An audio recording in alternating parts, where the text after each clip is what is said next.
بسم اللہ الرحمن الرحیم۔ مدنی زندگی کے معزز دوستوں، السلام علیکم۔ مولانا روم رحمۃ اللہ علیہ کی حکایت ہے۔ ایک شخص مسجد میں نماز ادا کرنے کے لیے اندھیری رات میں گھر سے نکلا۔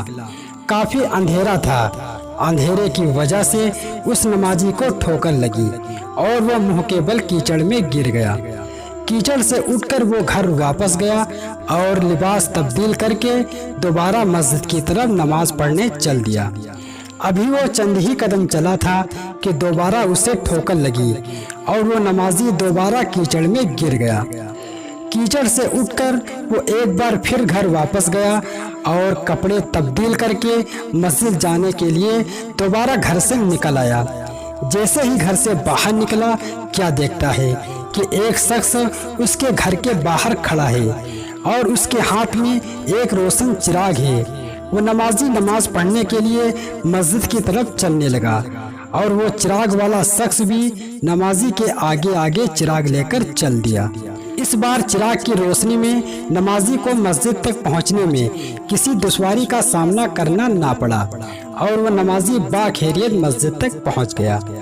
مسجد کے دروازے پر پہنچ کر چراغ والا شخص وہیں رک گیا۔ نمازی اسے وہیں چھوڑ کر مسجد میں داخل ہو گیا اور نماز ادا کرنے لگا۔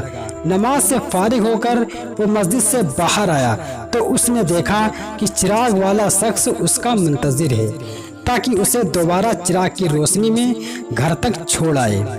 جب وہ نمازی گھر پہنچ گیا تو اس نمازی نے اس اجنبی سے پوچھا، آپ کون ہیں؟ اجنبی بولا، سچ بتاؤں تو میں ابلیس ہوں۔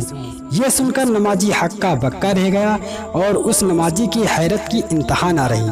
اس نے پوچھا، تجھے تو میری نماز رہ جانے پر خوش ہونا چاہیے تھا، پھر تو چراغ کی روشنی میں مجھے تو مسجد تک کیوں لایا؟ اس پر ابلیس نے جواب دیا، سن، جب تو پہلی بار مسجد جا رہا تھا اور تجھے پہلی ٹھوکر لگی تھی تو اس پر اللہ پاک نے تیرے عمر بھر کے گناہ معاف فرما دیے، اور جب تجھے دوسری ٹھوکر لگی تو اللہ پاک نے تیرے سارے خاندان والوں کو بخش دیا۔ اللہ اکبر۔ اب مجھے فکر لاحق ہوئی کہ اب اگر تجھے ٹھوکر لگی تو کہیں اللہ پاک پورے گاؤں والوں کو نہ بخش دے، اس لیے چراغ لے کر آیا ہوں کہ تو بغیر گرے مسجد تک پہنچ جائے۔ پیارے دوستوں، دیکھا، شیطان بھی کبھی کبھی مجبور ہو جاتا ہے اچھے کام کرنے کو۔ نمازی کو ٹھوکر لگنے پر اس کے گناہ معاف ہو گئے، دوسری ٹھوکر لگنے پر اس کے خاندان والوں کی بخشش ہو گئی۔ اب شیطان کو فکر لاحق ہوئی، سوچا اب تو چراغ لے کر جانا پڑے گا۔